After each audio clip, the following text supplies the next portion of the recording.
Good morning.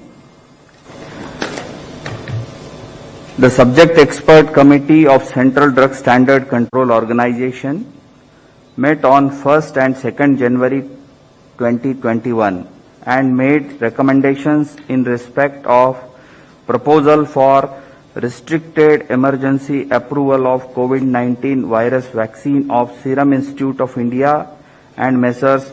Bharat Biotech, as well as Phase 3 clinical trial of Messrs. Cadila Healthcare Limited.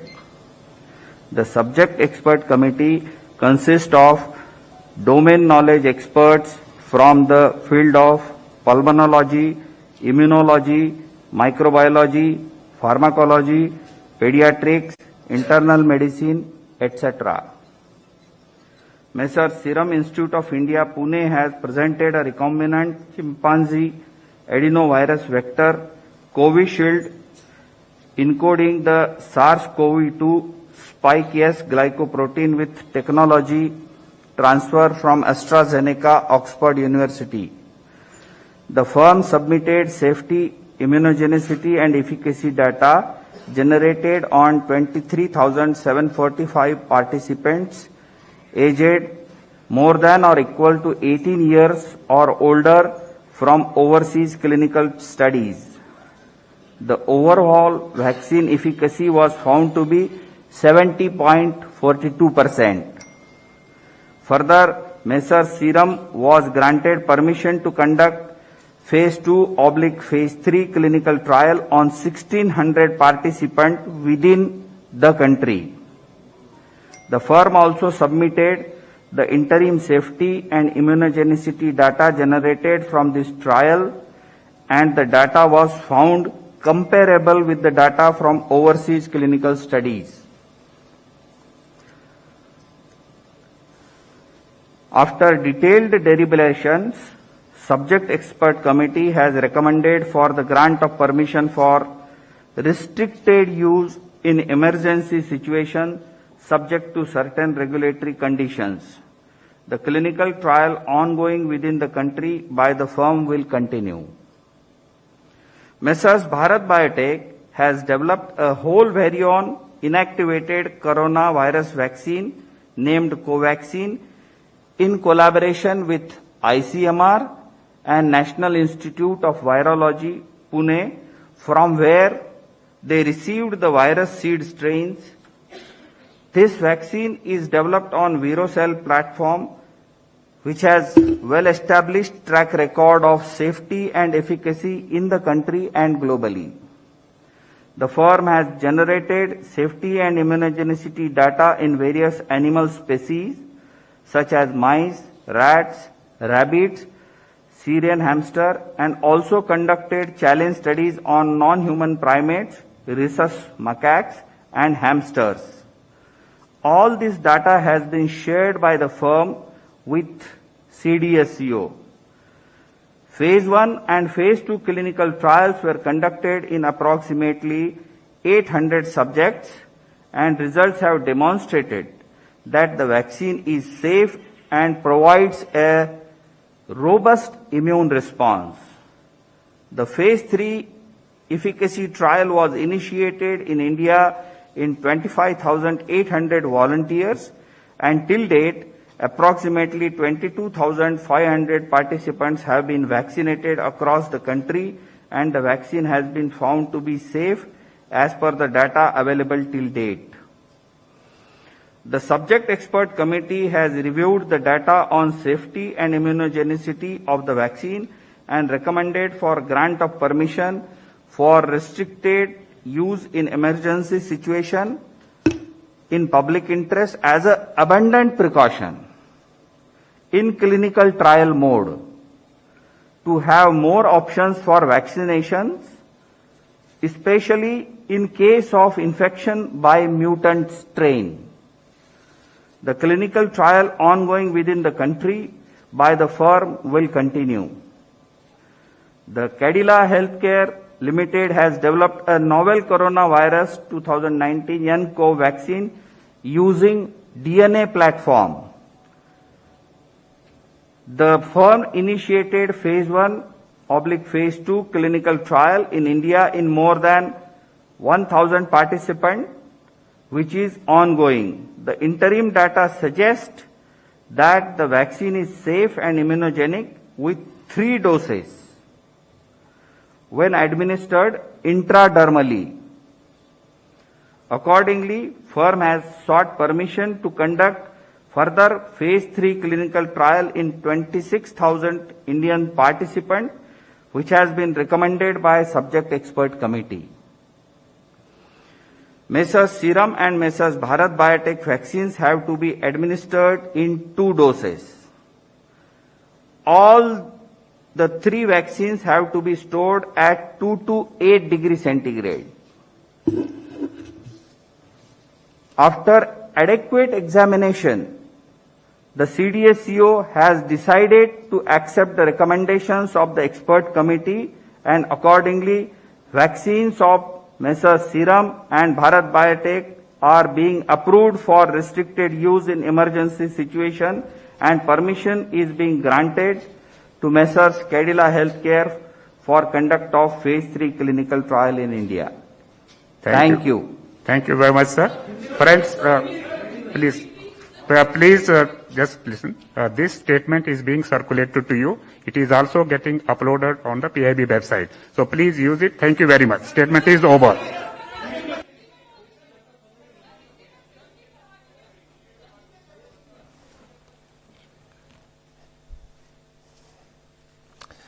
तो ये आप सुन रहे थे drugs controller general of India doctor VG Somani को, जिन्होंने साफ तौर पर जो अभी की बड़ी खबर है वो ये कि डीसीजीआई ने मंजूरी दे दी है। जो सिफारिश सब्जेक्ट एक्सपर्ट कमेटी ने भेजी थी डीसीजीआई की सहमति के लिए, मंजूरी के लिए, उसको डीसीजीआई डॉक्टर वीजी सोमानी ने अप्रूव कर दिया है। और आपको बता दें कि सीरम इंस्टीट्यूट ऑफ इंडिया की वैक्सीन कोविशील्ड और भारत बायोटेक की वैक्सीन कोवैक्सिन को आपातकालीन स्थिति में मंजूरी, उसके इस्तेमाल को मंजूरी दे दी गई है। यानी और साथ ही एक और बात जो हम बता रहे हैं लगातार आपको कि म्यूटेंट स्ट्रेन जो ब्रिटेन से आया है और यहां पर भी उसके 29 मरीज मिले हैं, उसको लेकर भी एक बयान ये जारी किया गया है कि उसको ध्यान में रखते हुए ये आपातकालीन स्थिति में इसके इस्तेमाल की मंजूरी दी गई है। इन दोनों वैक्सीन के साथ साथ कैडिला हेल्थ केयर के फेज 3 ट्रायल की भी मंजूरी डीसीजीआई ने दे दी है। तो इस वक्त की बड़ी खबर, भारत में 2 वैक्सीन, एक जो पूरी तरह से इंडिजिनस वैक्सीन है यानी भारत की आईसीएमआर के साथ मिलकर भारत बायोटेक की वैक्सीन है कोवैक्सिन, उसको आपातकालीन स्थिति में इस्तेमाल की मंजूरी DCGI drugs controller general of India ने दे दी है। दूसरी वैक्सीन कोविशील्ड जो कि एस्ट्राजेनेका और ऑक्सफोर्ड की वैक्सीन है, उसको भी आपातकालीन स्थिति में इस्तेमाल की मंजूरी डीसीजीआई से मिल गई है। शरद शर्मा हमारे साथ जुड़ रहे हैं इस पर ज्यादा जानकारी के साथ। शरद, ये बड़ी खबर है, कहीं ना कहीं इसका अंदाजा तो था ही एक बार जब सब्जेक्ट एक्सपर्ट कमेटी ने ये सिफारिशें भेज दी थी मंजूरी के लिए डीसीजीआई के, लेकिन अब इसमें कितना समय और लगेगा? मतलब ये आज से शुरू हो जाएगा इसका जो आपातकालीन स्थिति में इस्तेमाल है, और उसके मायने क्या है? आपातकालीन स्थिति में इस्तेमाल की मंजूरी, इसके मायने क्या है? क्या वैक्सीन रोल आउट कर दी जाएगी, सबको वैक्सीन ये मिलेगी, या सिर्फ आपातकालीन इस्तेमाल?